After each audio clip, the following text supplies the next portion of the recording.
ولا تقتلوا أولادكم خشية إملاق نحن نرزقهم وإياكم إن قتلهم كان خطأ كبيرا ولا تقربوا الزنا إنه كان فاحشة وساء سبيلا ولا تقتلوا النفس التي حرم الله إلا بالحق ومن قتل مظلوما فقد جعلنا لوليه سلطانا فلا يسرف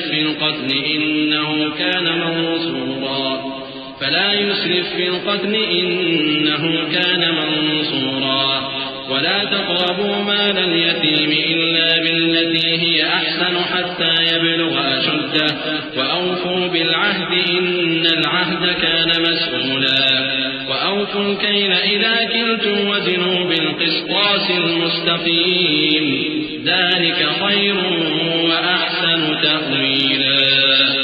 اور اپنی اولاد کو مفلسی کے خوف سے قتل نہ کرنا، کیونکہ ان کو اور تم کو ہم ہی رزق دیتے ہیں۔ کچھ شک نہیں کہ ان کا مار ڈالنا بڑا سخت گناہ ہے، اور زنا کے پاس بھی نہ جانا کہ وہ بے حیائی ہے اور بری راہ ہے۔ اور جس جاندار کا مارنا اللہ نے حرام کیا ہے اسے قتل نہ کرنا مگر جائز طور پر، یعنی بفتوائے شریعت۔ اور جو شخص ظلم سے قتل کیا جائے ہم نے اس کے وارث کو اختیار دیا ہے کہ ظالم قاتل سے بدلہ لے، تو اس کو چاہیے کہ قتل کے قصاص میں زیادتی نہ کرے کہ وہ منصور و فتح یاب ہے۔ اور یتیم کے مال کے پاس بھی نہ پھٹکنا مگر ایسے طریق سے کہ بہت بہتر ہو، یہاں تک کہ وہ جوانی کو پہنچ جائے۔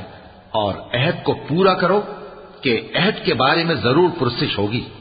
اور جب کوئی چیز ناپ کر دینے لگو تو پیمانہ پورا بھرا کرو، اور جب تول کر دو تو ترازو سیدھی رکھ کر تولا کرو، یہ بہت اچھی بات اور انجام کے لحاظ سے بھی بہت بہتر ہے۔ ولا تقف ما ليس لك به علم إن السمع والبصر والفؤاد كل أولئك كان عنه مسؤولا ولا تمش في الأرض مرحا إنك لن تخرق الأرض ولن تبلغ الجبال طولا كل ذلك كان سيئه عند ربك مكروها ذلك مما أوحى إليك ربك من الحكمة ولا تجعل مع الله إلها آخر فتلقى في جهنم ملوما مدحورا۔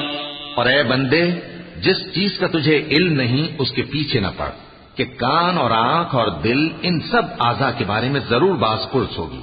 اور زمین پر اکڑ کر اور تن کر مت چل کہ تو زمین کو پھاڑ تو نہیں ڈالے گا اور نہ لمبا ہو کر پہاڑوں کی چوٹی تک پہنچ جائے گا۔ ان سب عادتوں کی برائی تیرے پروردگار کے نزدیک بہت ناپسند ہے۔ اے پیغمبر، یہ ان ہدایتوں میں سے ہیں جو اللہ نے حکمت کی باتیں تمہاری طرف وحی کی ہیں، اور اللہ کے ساتھ کوئی اور معبود نہ بنانا کہ ایسا کرنے سے ملامت زدہ اور راندہ درگاہ بنا کر جہنم میں ڈال دیے جاؤ گے۔ أفأصفاكم ربكم بالبنين واتخذ من الملائكة إناثا إنكم لتقولون قولا عظيما۔ مشرکو، کیا تمہارے پروردگار نے تم کو تو لڑکے دیے اور اپنے لیے فرشتوں کو بیٹیاں بنایا؟ کچھ شک نہیں کہ یہ تم بڑی نامعقول بات کہتے ہو۔